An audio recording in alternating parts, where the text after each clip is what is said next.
The story opens in a shadowy room where the main character slowly wakes up.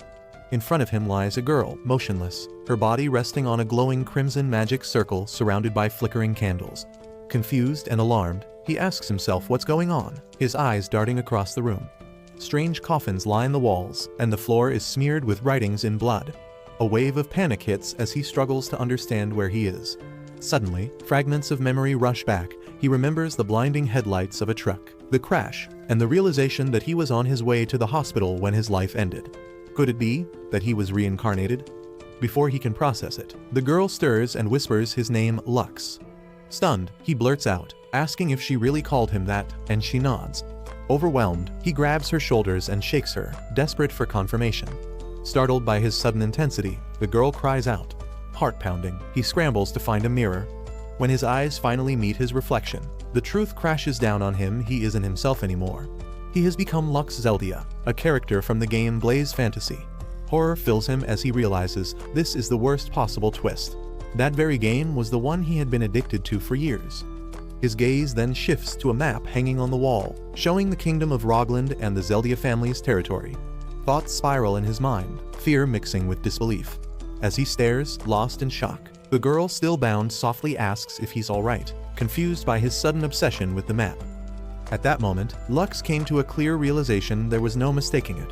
Everything around him matched perfectly with the official world setting from the book he knew so well. While the girl sat there looking puzzled, Lux paced the room, trying to calm his racing thoughts. He had read that book so many times the pages had grown soft from use. It was a thick volume, one he had bought for a hefty 800 yen, and worth every coin to him. Blaze Fantasy, or Blaspheme, as players called it, had always been his favorite game. In that game, the player's main goal was to raise the affection of different heroines.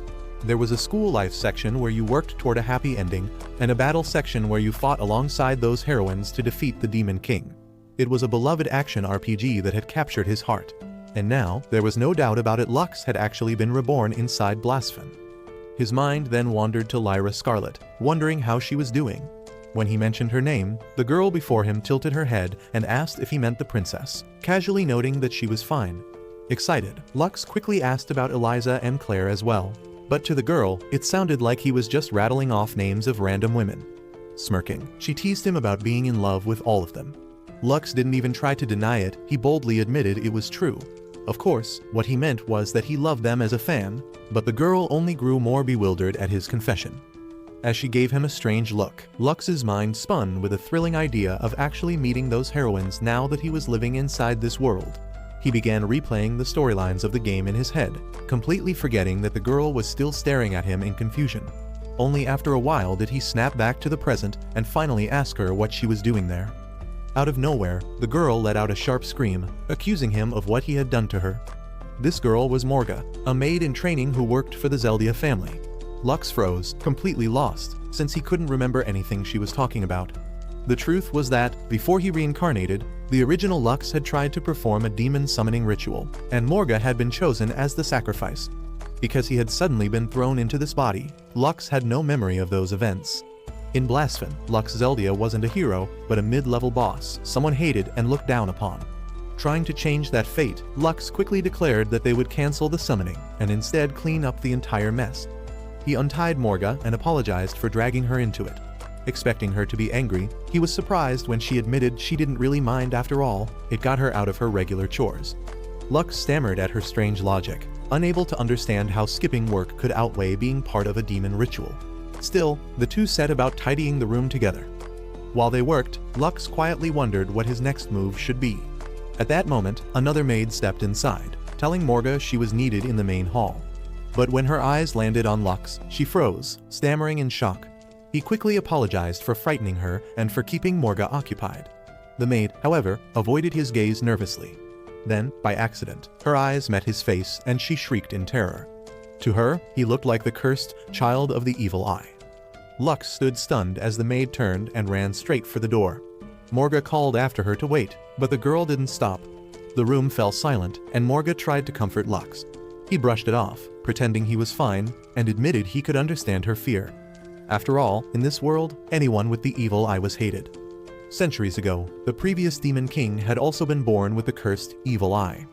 Over time, fear of this power became etched so deeply in people's minds that it turned into legend.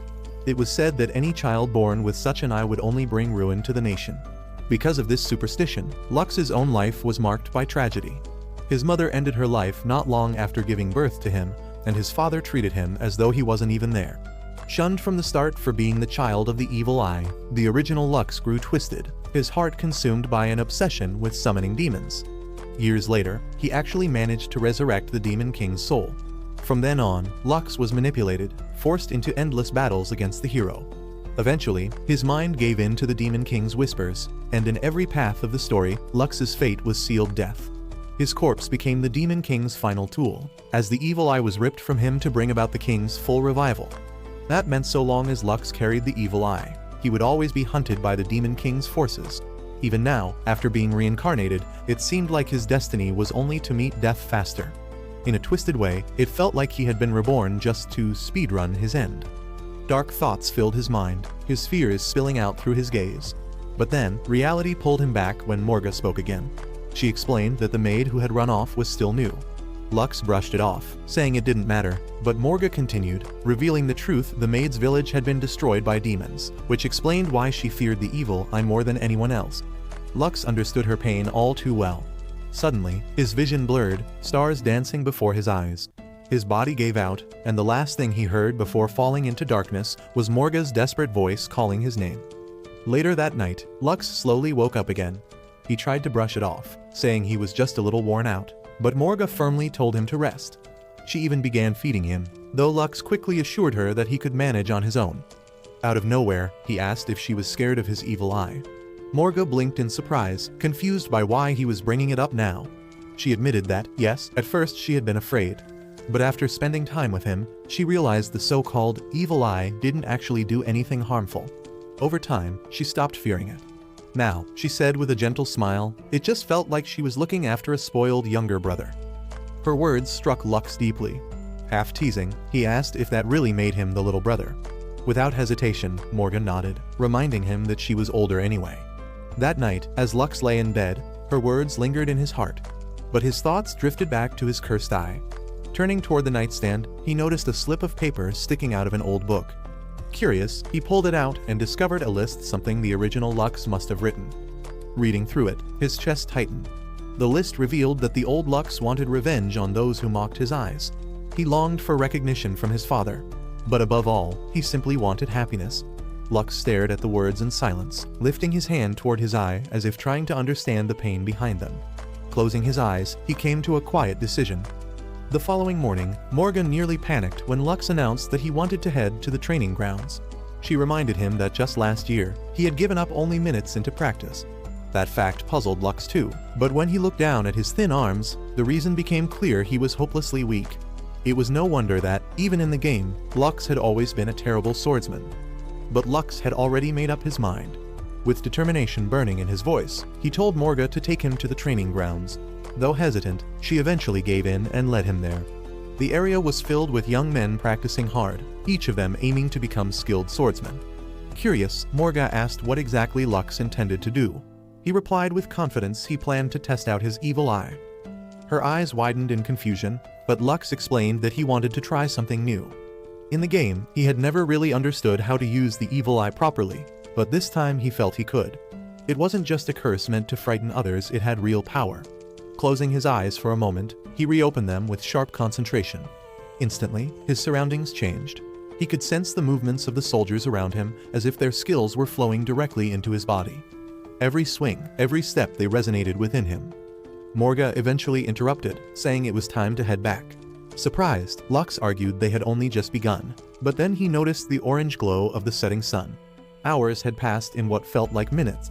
That only confirmed it: his plan might actually work. For the rest of the week, Lux returned to the training grounds every single day. He didn't join in but stayed on the sidelines, watching with intense focus. Soon, the soldiers began noticing him. One pointed out how often he came, while another muttered that all he did was stare.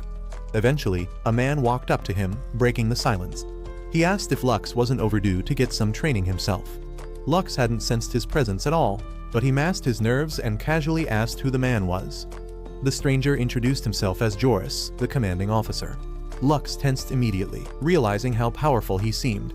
Joris crouched slightly to meet Lux's eyes, a hint of amusement in his gaze, and asked him directly did Lux want him to be his mentor. Out of nowhere, Lux asked if Joris intended to fight him. The question caught the old man off guard, but Lux, brimming with confidence, declared that he wanted to test his own strength. Morga, however, grew uneasy, worried about how reckless Lux was being. After all, Joris wasn't just anyone, he was a former captain of the Royal Knights, a man whose skill and discipline were reflected in every soldier under his command. Joris turned his back on Lux and calmly agreed to the challenge, though he warned that he wouldn't be responsible if Lux ended up badly hurt. Soon after, both of them made their way to the arena, swords in hand. The gathered soldiers looked on in disbelief. None of them could understand why this boy was about to duel their commanding officer, but they stayed silent, curious to see what would happen. Standing across from Joris, Lux steadied his breathing, focusing his mind. From the sidelines, Morga scolded him for his recklessness, her voice sharp with worry. Joris, in contrast, remained calm and stern, telling Lux to give it everything he had. With a sudden spark of determination, Lux lifted his sword and shouted that he would take that offer. In the next instant, he launched forward at a speed that almost seemed inhuman. Gasps rippled through the crowd. Neither Morga nor the soldiers could believe what they were seeing. Lux's blade clashed against Joris's with tremendous force, the sound echoing through the arena. For the first time, Joris's expression shifted, his eyes widening slightly. He recognized the technique, the very sword style he had once taught within the Royal Knights, now being used by the boy standing before him. Joris then asked if Lux had really picked up that sword style just by watching. The truth was, the evil eye carried several abilities, and one of them was the Eye of Observation. When pushed to its limit, it allowed Lux to copy sword techniques and even magic spells simply by seeing them, like having a built-in cheat code.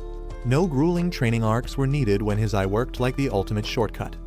The duel raged on, neither side willing to give in. The soldiers watching were stunned. Lux, the boy with the cursed eye, was holding his ground against Joris, the seasoned commander. After a while, Lux pulled back, breathing heavily. He prepared to unleash the power slash, a move that made the spectators whisper in confusion. It was a beginner's technique, nothing impressive.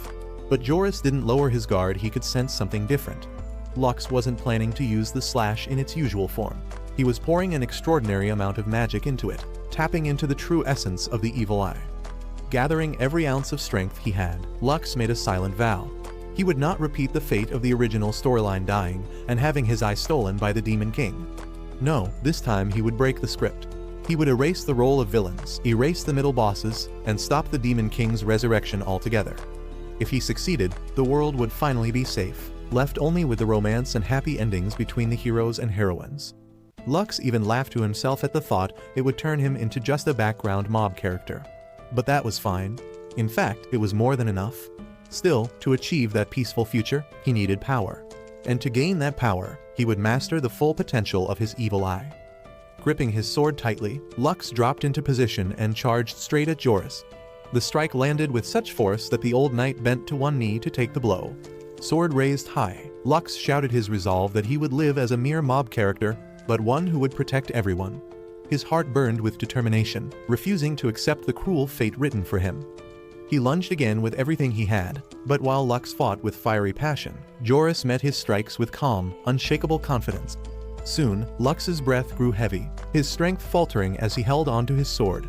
Then it happened, his body gave out. Pain ripped through him, and he collapsed to the ground, crying out in agony.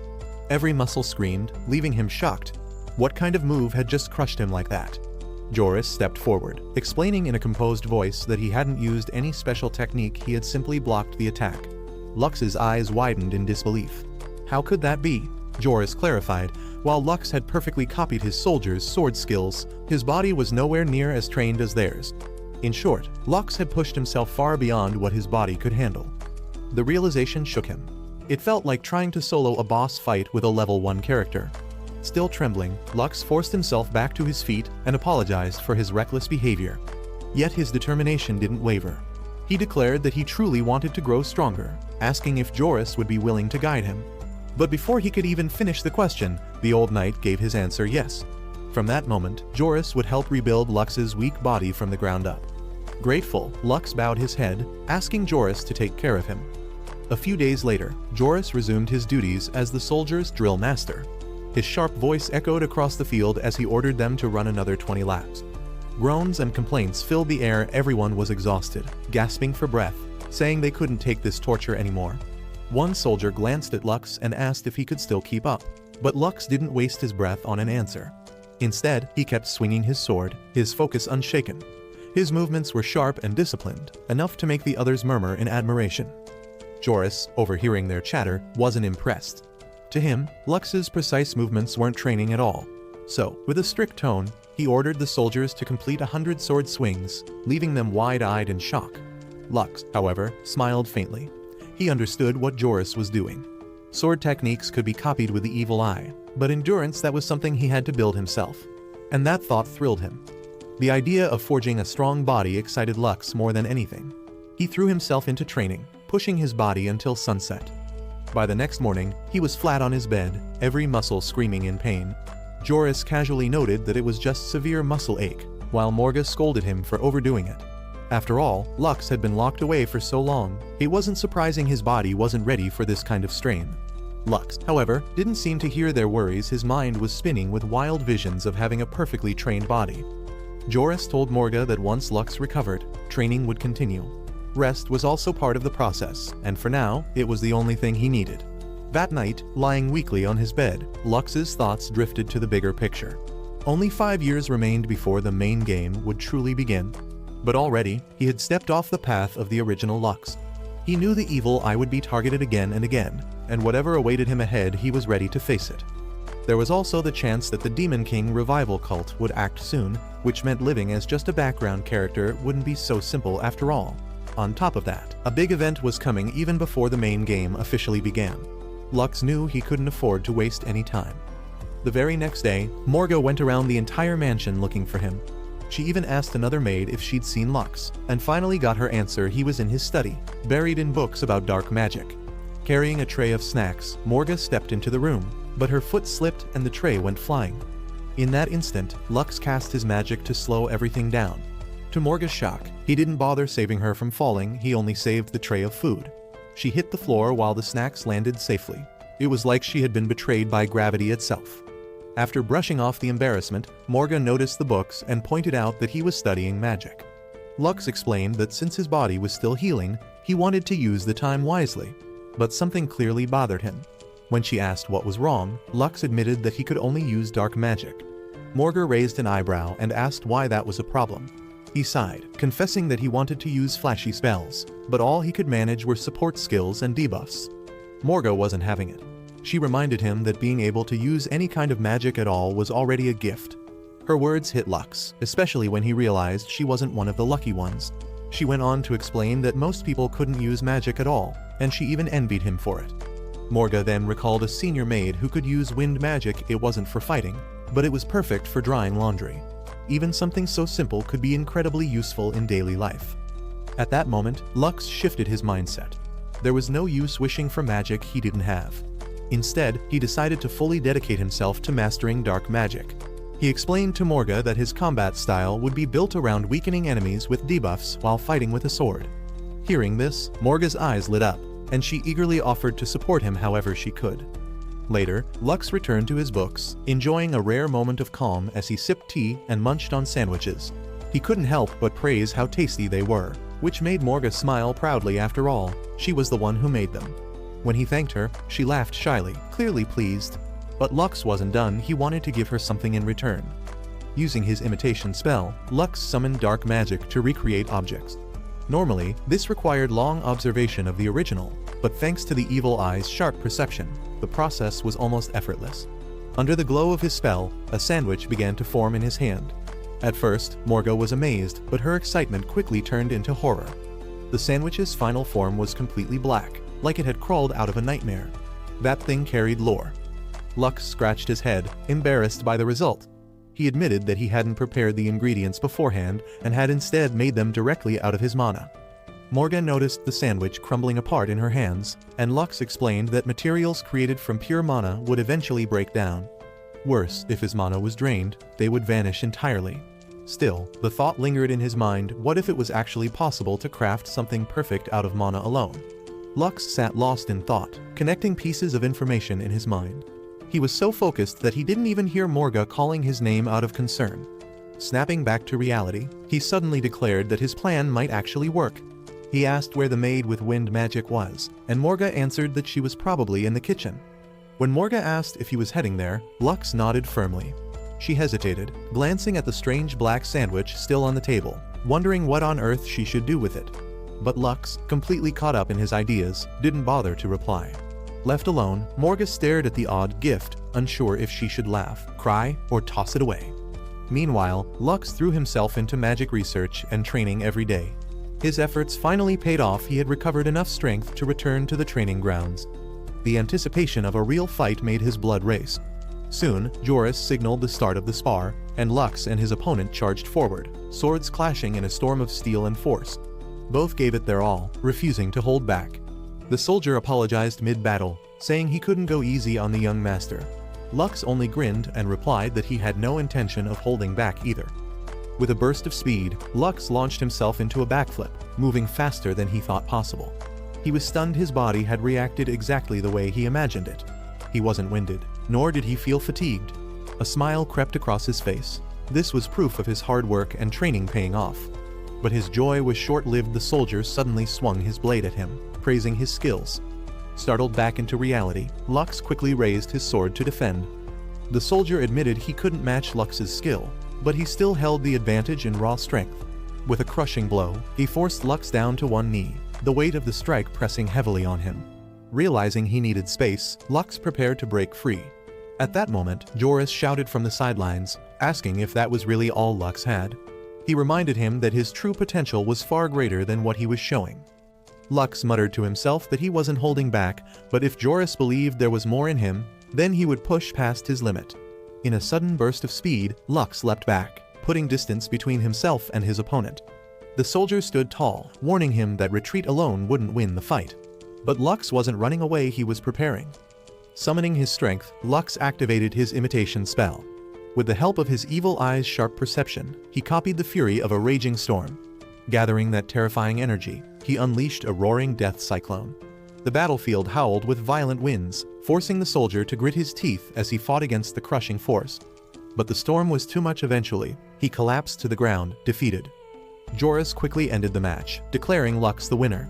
Gasping for breath, the soldier admitted the attack was overwhelming and conceded.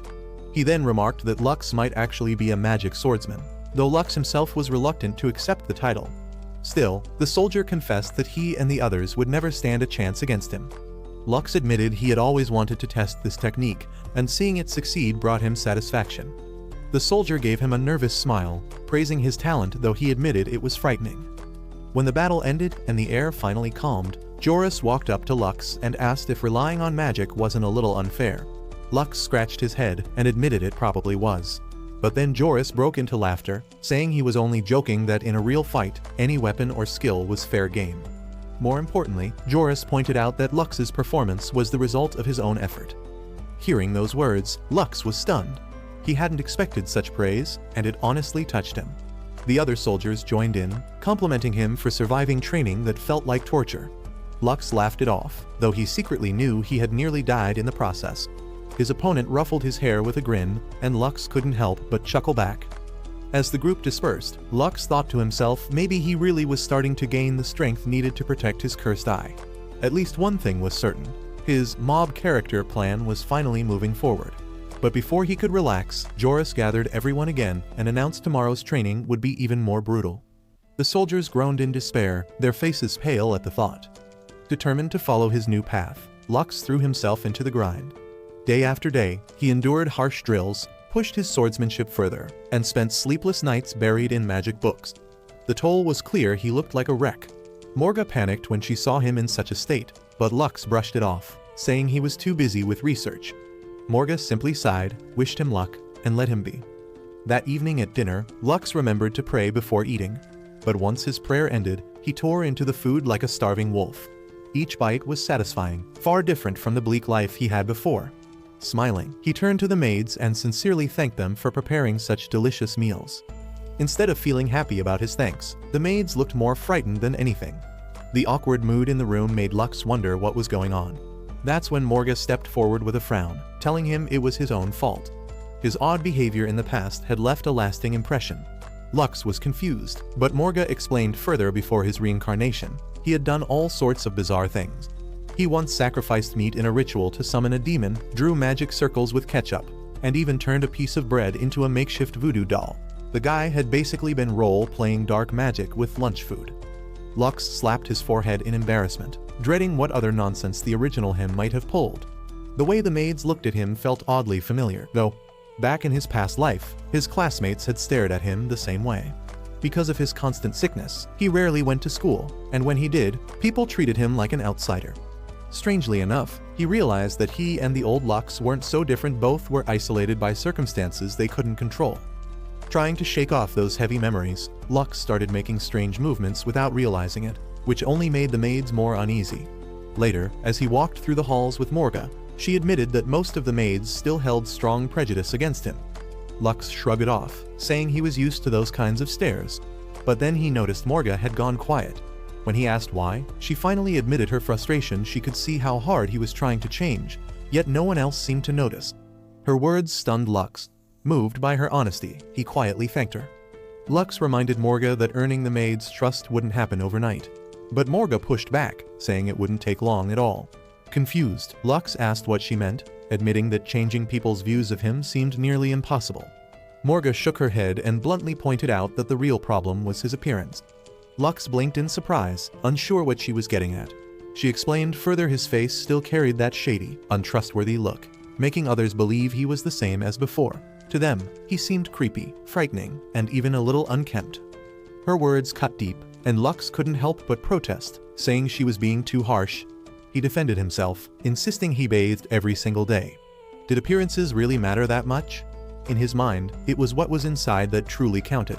But Morga didn't hold back. She told him flat out that he looked like one of the Demon King's underlings. That hit him hard. If she was right, his dream of being a simple mob character was slipping away. The thought of the original Lux flashed through his mind, making him panic. In desperation, he dropped to the floor, bowing and begging Morga to fix this problem. She smirked confidently and promised to handle it. Not long after, Lux was introduced to Melon, the Zeldia family's fashion expert. Melon looked him over and asked what exactly he wanted. Nervous, Lux stammered that he just wanted to look normal. Both women immediately shot him sharp glares, unimpressed by his vague answer. Melon crossed her arms and told Morga that Lux had the fashion sense of a rock, calling his taste absolute trash. Morga quietly reminded Melon that she had already explained things to Lux. Still, Lux couldn't figure out what mistake he had made. Melon then mocked him for having no sense of style, pointing out that just wanting to look decent had landed him in this mess. Lux panicked, shivering as he tried to deny it, but the girls weren't having it. They scolded him, saying fashion wasn't something you could master in a day. Being clean and actually looking clean were two completely different things. Overwhelmed by their fiery words, Lux quickly apologized for being so clueless and begged them to teach him fashion from the ground up. In other words, he got bullied into a makeover. From there, Melon got to work. She trimmed his hair, tested out various products on him, and even shaped his eyebrows. By the end of the day, Lux was lying back with a face mask on, exhausted. He sighed, realizing how much effort it actually took to be stylish. For the first time, he felt sympathy for male models. They really went through a lot. Still, he couldn't afford to slip up. If he let himself go, he risked looking like one of the Demon King's lackeys again. That thought made him pause. When it came to his evil eye, people were terrified of it, and more importantly, it didn't match the role of a background mob character. He remembered that in the original game, even the Demon King didn't always keep his evil eye active. Just then, Morga entered his room to ask about plans for tomorrow. But what she saw stopped her in her tracks. Lux was muttering to his evil eye, telling it to calm down. Confused, she asked what he was doing. Lux explained honestly that he was just experimenting to see if he could somehow turn the evil eye off. Morga wondered if such a thing was even possible, and Lux admitted it wouldn't be easy, but it wasn't impossible either. Hearing that, she immediately offered to help him with research. From then on, Lux's days grew even busier. One day, he dressed himself in his best suit, neatly groomed and looking sharper than ever. The maids couldn't stop staring, completely dazzled by his transformation. When he told them goodbye, many of them looked disappointed, even asking when he would return. Lux was taken aback, but explained that he was heading out to take down some monsters. In that moment, he realized Morga had been right all along. Appearance really did matter. The maids continued praising him, especially his striking blue eyes. Morga felt proud of the results of her work, though her pride quickly turned into frustration when the maids eagerly offered to wash Lux's back. She rushed in to stop them, scolding them for getting carried away. With that, Lux's plan to blend in as a background mob character had taken another step forward. After months of his reincarnation, he finally set out to fight monsters. Around that time, one of the key heroines of Blaze fantasy, Eliza Carroll, was about to encounter Lux for the first time in Zeldia territory, near the old capital, Graham Rosleo. Lux was accompanied by Joris, and together they completed the monster hunt much faster than expected. But Joris frowned, saying this hardly counted as proper training for the young master. Just then, a girl walked up to Lux and asked if he belonged to the Zeldia family. Out of nowhere, Joris and the other soldiers dropped to their knees, showing respect to the girl who had just appeared. Lux was stunned. The girl, Eliza, smiled warmly at him and greeted him as if they were already familiar. Lux's heart skipped a beat. He hadn't expected to run into a major character from the original game this soon. This was Alicia Coral, the eldest daughter of the powerful Coral family, one of the 3 great houses. More importantly, she was the older sister of Eliza, the main heroine herself. Just realizing that connection made Lux tense, and he struggled to keep his composure. When he tried to greet her, his words came out clumsy and hesitant. Alicia, however, didn't seem to mind.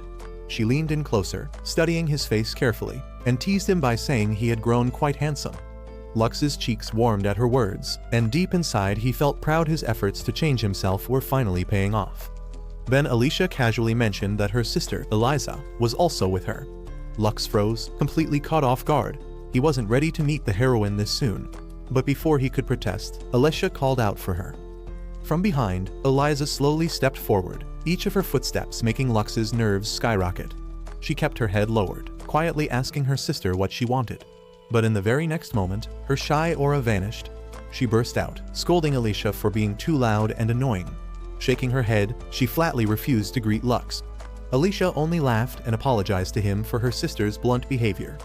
Lux wasn't upset by Eliza's sharp attitude, if anything. It hit him like a wave of nostalgia.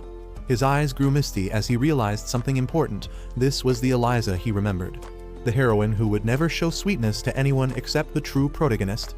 Her fiery tsundere side was exactly as he knew it from the game. Out of nowhere, Alicia suggested that Lux keep Eliza company. He froze for a second, but then the thought sank in this might actually be a golden chance. If he wanted to avoid a villain's fate, he had to earn Eliza's trust. Trying to sound casual, he stepped closer and greeted her, saying it had been a long time. Eliza, however, just stared at him blankly, and that's when it hit Lux maybe he had smiled a little too widely. She kept silent for a moment before asking bluntly, "Who are you?" Panic rushed through him, and he quickly insisted that he was Lux Zeldia. Eliza frowned, struggling to believe it was really him, remembering the scrawny boy she once knew. As her sharp eyes scanned over his changed appearance, Lux flinched, awkwardly asking her not to stand so close. That was when it became clear to him. Unlike her sister, Eliza carried herself with an air of superiority, always looking down on others. To him, this fit perfectly with the Eliza he expected. Suddenly, she leaned in even closer, her gaze sharp, and questioned him about something that caught her attention: his evil eye. Lux calmly explained that he had learned to shut it off. Hearing that, Eliza scoffed, saying if he had done that sooner, he could have avoided a lot of problems. Her words stunned Lux, but at the same time, he felt warmth in them. Was she actually worried about him? Overcome with emotion, he called her kind, which only left Eliza flustered and red-faced. Eliza suddenly snapped, shouting that nobody cared about him, but almost instantly, she corrected herself, realizing that nobody was a bit too much. It was like she tried to stay cold, but her real feelings slipped out. Lux's chest warmed at that moment. Deep down, Eliza wasn't cruel at all. His endless smiling only made her face turn red, and in embarrassment, she shoved him lightly, telling him to quit grinning. Later, the two of them walked together around the area. Curious, Eliza asked about his sword training, but quickly teased him for suddenly taking it so seriously. Lux, on the other hand, had a strange thought: was he starting to enjoy being mocked by her? Before he could dwell on it, Eliza admitted she was actually interested and wanted to see his skills for herself. Lux was stunned that she'd even ask, but Eliza explained that just a year ago he looked so worn out and pathetic it made her curious about how much he had changed. Encouraged, Lux decided to show her one of his newest techniques. In a split second, he dashed forward, kicking off the ground with such explosive strength that the impact created a shockwave. Eliza froze in place, her eyes wide. She stammered, asking what on earth she had just seen. She couldn't even follow his movements. "How much did you train in such a short time?" she asked in disbelief. But Lux didn't reply. He was too caught up in his own realization. Something about his movement felt off. He gestured toward the wall nearby, now cracked from the sheer force of his attack. Eliza stared at the damage, her surprise slowly shifting into recognition. At last, she muttered that he had done well for the Lux she once knew. Later, Lux casually asked Eliza why she had come to the Zeldia territory. Without hesitation, she said it was to see His Highness. Lux froze, buffering for a second, wondering if she meant the Prince of the Kingdom. Eliza tilted her head, concerned by his reaction, and asked who else it could possibly be. Her eyes softened, almost sparkling, as she admitted that the prince was truly wonderful. In that instant, Lux remembered this was the time when Eliza had fallen for the prince. But her cheerful face quickly shifted into a frown. She complained that her sister hadn't told her anything, and that she had been trying hard to meet him. Then she turned to Lux, asking nervously if the situation was bad. Lux didn't answer right away. He was too deep in thought, connecting the dots, and an uneasy feeling started creeping over him. Eliza suddenly wondered aloud where her sister had gone and decided to look for her. But before she could leave, Lux stopped her, suggesting that if her sister and the prince were meeting in secret, it might already mean they were lovers. His words left Eliza stunned. She looked at him with wide, innocent eyes and quietly asked why he thought that. Lux hesitated, struggling to respond, but before he could gather his words, Eliza turned away and made her decision. She told him not to follow and walked off. Lux tried to stop her, but she refused to listen. Just then, Eliza's eyes widened in shock at the sight before her was Lux's bad feeling about to be proven true. Eliza froze when she saw her sister kissing the prince. Her heart sank as she whispered to herself, "What are they doing?" It was like watching her own ship sink before it ever had a chance to sail. Meanwhile, Lux felt the heavy tension in the air. To him, this was the worst-case scenario. Alicia and the prince weren't just classmates, they had been lovers for years, their engagement sealed long ago. That meant Eliza's feelings were nothing more than a one-sided crush. And now, she had stumbled right into their secret date. To protect that relationship, Alicia practically tossed the burden onto Lux. He tried to call out to Eliza, but she was already breaking apart inside. Tears filled her eyes as she whispered that she knew she was never good enough. Hearing this shattered Lux, because he suddenly remembered Eliza's feelings of inferiority toward her sister were a core part of who she was. Alicia was flawless in every way, brilliant in her studies, unmatched in magic, and blessed with a warm personality that drew people in. Next to her, Eliza always felt lacking. Even her looks seemed less striking when compared side by side. In the original timeline, she only found salvation after meeting the protagonist during the game's main story, which was still 5 years away. Lux clenched his fists as he looked at her, silently rooting for her to hold on until then. But when he saw her shoulders trembling and tears spilling down, his heart twisted. 5 years of waiting and this pain, that was far too cruel. Eliza lowered her head, feeling foolish for ever thinking she could outshine her sister. To her, it was impossible. But Lux quickly disagreed, insisting she wasn't losing to anyone. His words only irritated Eliza. She snapped back, asking what he could possibly know about her. Without hesitation, Lux told her he knew everything about her. Eliza froze, startled and a little uneasy. She warned him not to talk like that, saying it was creepy. But Lux pressed on, his tone serious, which only fueled her frustration. She challenged him, demanding he prove it by telling her where she surpassed her perfect older sister. Taking a deep breath, Lux answered. He reminded her that even though she was an aristocrat, she secretly pushed herself in sword training. She wasn't naturally skilled, but she still worked hard because she wanted to protect the people under her care. Eliza frowned, her eyes falling to her hands roughened and scarred from training. She knew he was telling the truth. Lux continued, explaining that he had noticed more. He knew she treated her servants fairly, never looking down on them. He knew she was gentle with children and even kind to animals. He knew how she would laugh suddenly and then glare to hide her embarrassment, and how she often regretted her harsh words after saying them. Lux told her it wasn't about comparing herself to her sister. She had her own strengths, qualities no one else could replace, and those were the very things he admired most about her. His voice rose until he was shouting, declaring his feelings with the weight of someone who had seen her true self countless times. Lux, in his own way, was laying her life out like her personal highlight reel. Satisfied, he thought he had delivered a heartfelt confession, but Eliza looked shaken. Her face turned red, and after a pause, she muttered that he was seriously creepy. That's when Lux realized maybe he had gone a little too far. Lux, meanwhile, felt like his heart was melting after hearing Eliza's words. But then she turned to him with a bright smile, admitting she felt a little better. She even thanked him, which eased the weight he'd been carrying inside. Seeing her in higher spirits, Lux quickly urged her to come along. Without hesitation, he grabbed her hand and pulled her with him. Eliza gasped, startled, demanding to know where they were going.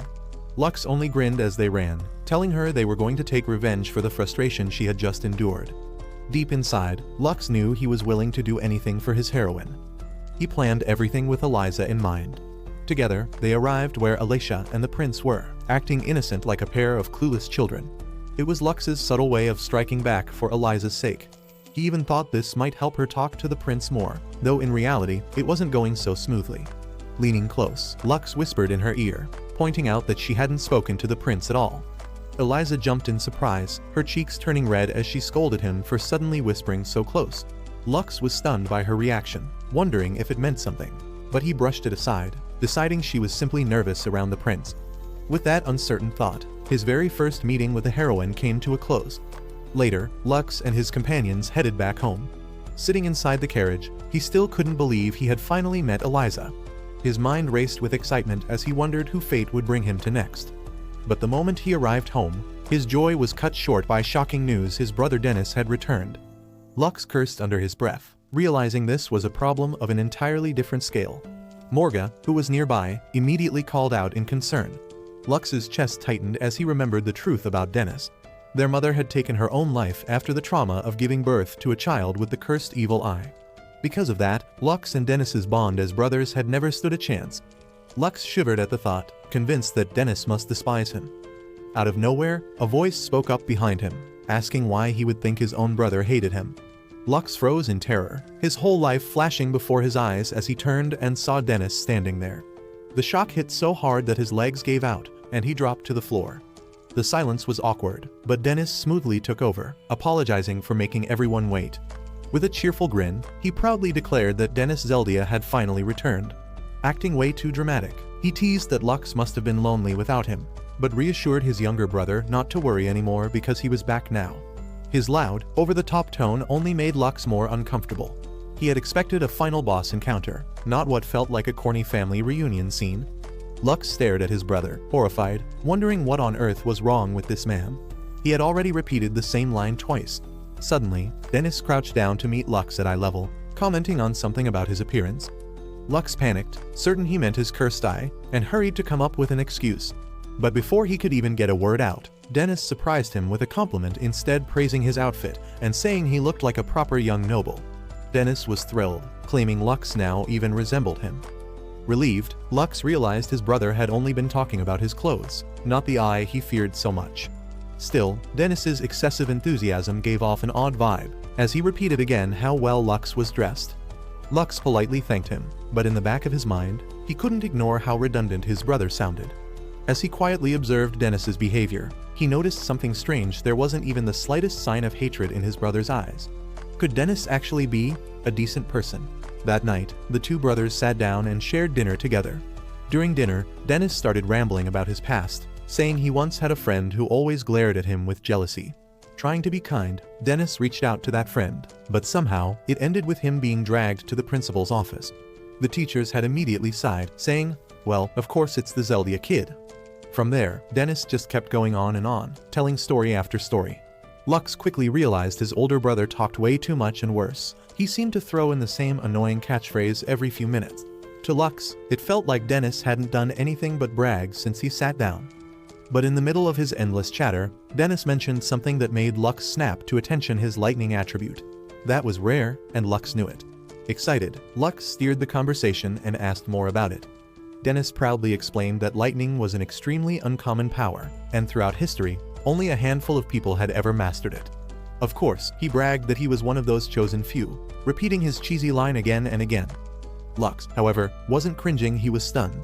His brother actually had lightning powers. That was way too cool, and there was no way he could let it slide. He had to copy it with his evil eye. Determined, Lux asked to see his brother's magic in action.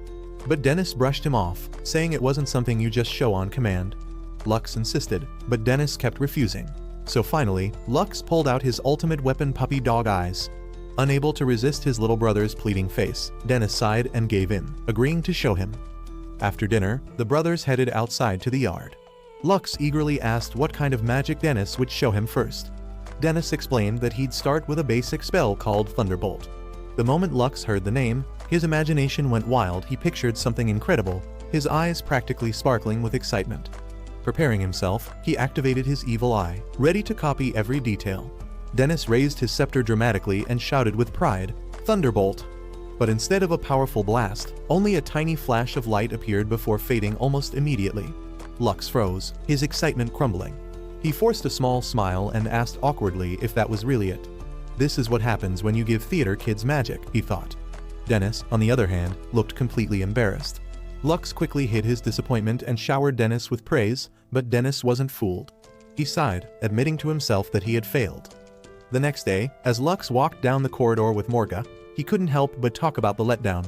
Still, he gave his brother some credit. It wasn't Dennis's fault that Lux had hyped it up too much in his head. Just then, they spotted Dennis stepping out of a nearby room, drenched in sweat and out of breath. Curious, Lux asked what he had been doing, but Dennis brushed it off, calling it just a little something. Not convinced, Lux peeked inside the room. To his surprise, traces of magic were scattered everywhere, filling the space with lingering energy. Morga asked if this was Dennis's training, and Lux confirmed it, realizing there was no other explanation. His brother really was working hard, but at that point, there wasn't much Lux could do for him. Just then, Morga raised her hand and lit a small flame in her palm, warning Lux to be careful. Lux thanked her in surprise before asking if that was really fire magic. With pride, Morga confirmed it, leaving Lux completely stunned. Horrified, he demanded to know how she could even use magic. After hesitating, Morga finally admitted the truth: she had eaten the sandwich. Lux was speechless. That burnt food look-alike he created. She actually ate it. But Morga didn't deny it, explaining that after consuming it, she somehow gained fire magic. Lux couldn't wrap his head around it. How was this possible? And why didn't he remember anything like this happening in the game? Curiosity burning inside him, Lux made another one of those strange sandwiches, determined to test it again. A month later, he followed Dennis to the training yard. When Lux asked what he planned to show him, Dennis only told him to come along. What Dennis didn't know was that for weeks, Lux had been sneaking food copies into his meals. If Morga could gain fire magic from it, surely his brother would show some results too. Lux was basically feeding his brother X potions. His jaw dropped. From Dennis's scepter exploded a blinding bolt of lightning, tearing into the ground and leaving behind a massive crater. Lux froze in disbelief.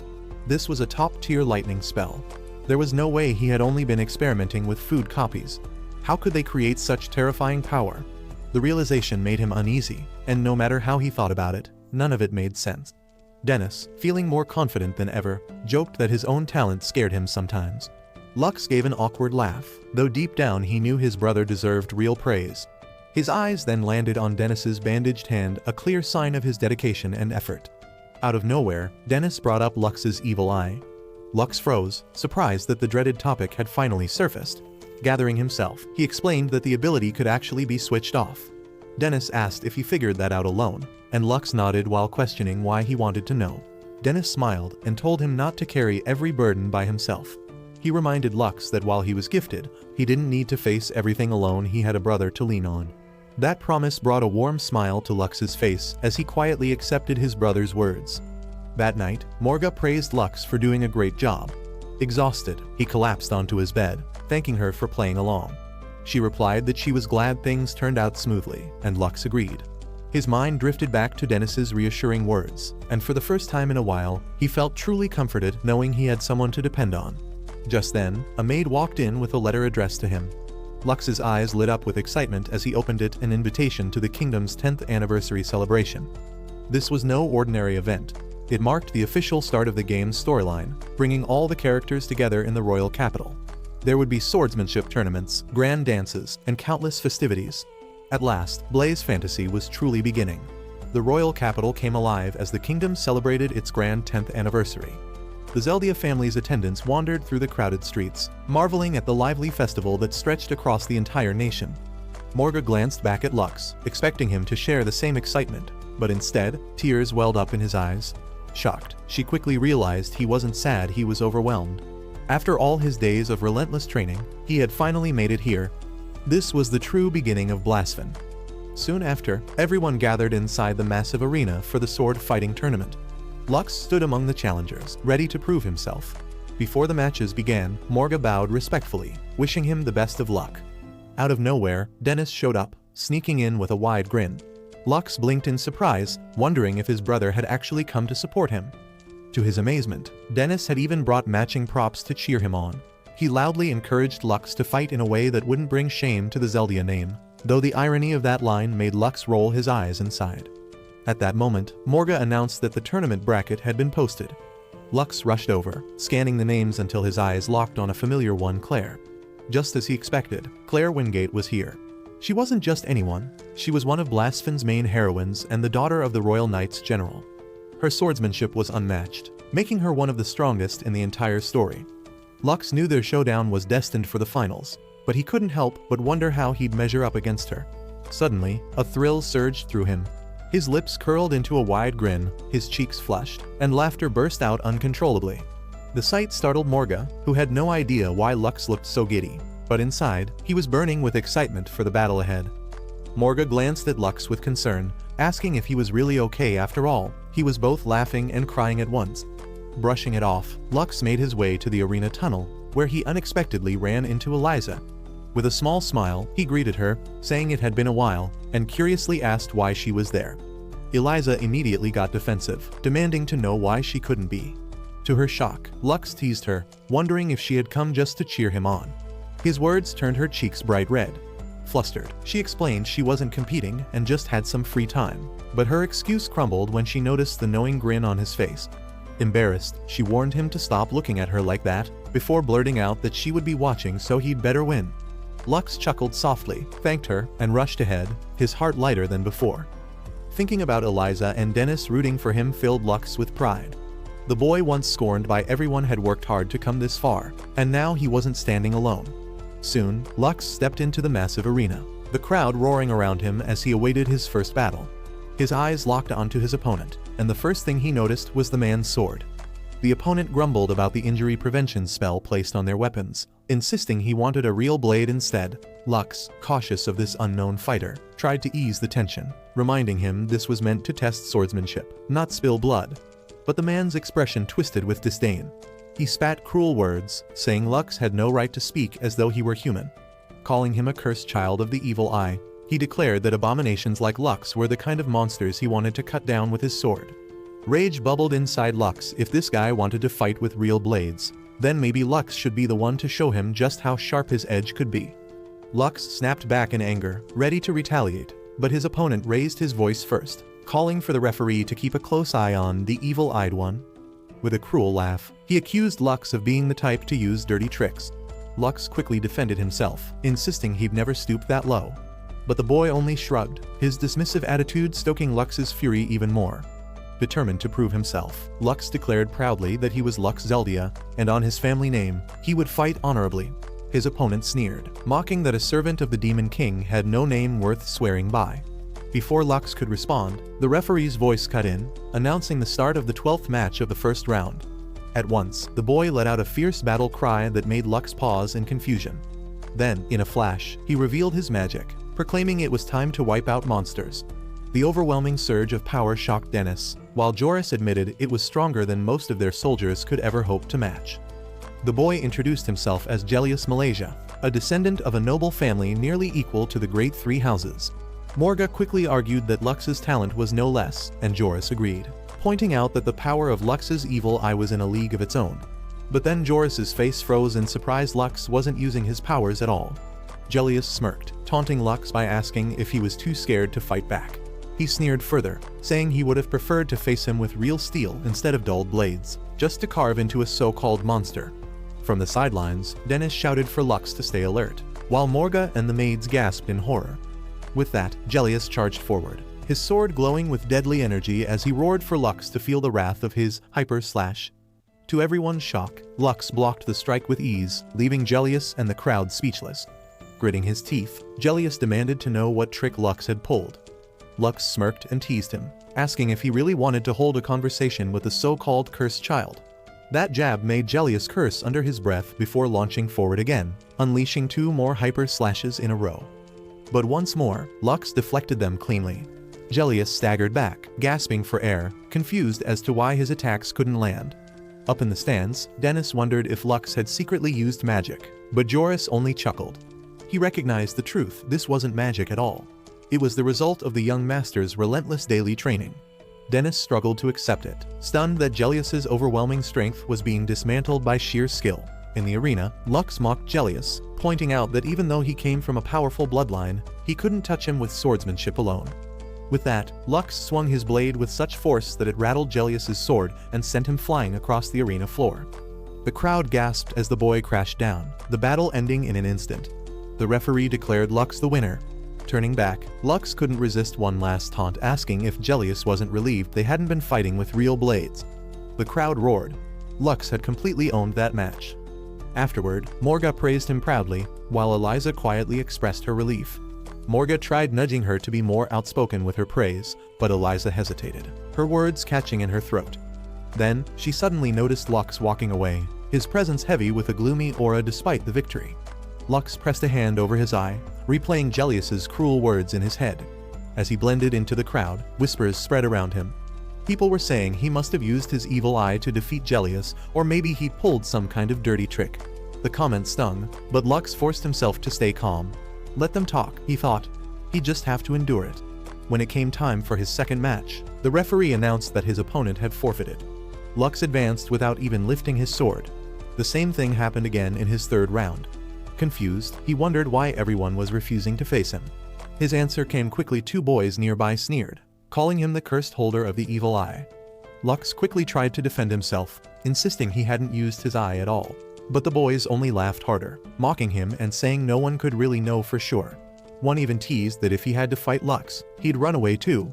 Lux kept trying to explain, but they backed away, keeping their distance as if he was contagious. They said no one would want to fight a creep like him, and he should have just quit. The words cut deep. Lux raised his hand to his eye again, wondering if things would ever change. He had been given a second chance at life, yet moments like this reminded him how little separated him from his old, cursed existence. With heavy steps, he walked away from the venue, feeling like he was the only one who ever believed he could come this far. Eventually, the finals began. Lux had reached them almost entirely by default, aside from his first battle. His supporters watched him nervously, sensing the fire in him had dimmed. Then the referee introduced his opponent, someone who had crushed every one of her matches in mere seconds. Her name was Claire Wingate. Lux looked around the arena, worried that maybe even Claire didn't want to fight him. But then, out of nowhere, she appeared, apologizing for being late. She gracefully jumped into the arena, leaving Lux stunned. She explained she hadn't had time to warm up earlier and was just loosening her body. Then she turned to him with a calm smile, introducing herself as Claire Wingate, and asked if he was Lux Zeldia. Lux didn't answer right away. Instead, he asked if she was really sure about fighting him. Claire paused for a moment before saying she had one condition. Nervously, Lux rushed to assure her he wouldn't cheat and would fight honorably. But Claire shook her head. Her condition was different. She wanted him to fight with everything he had.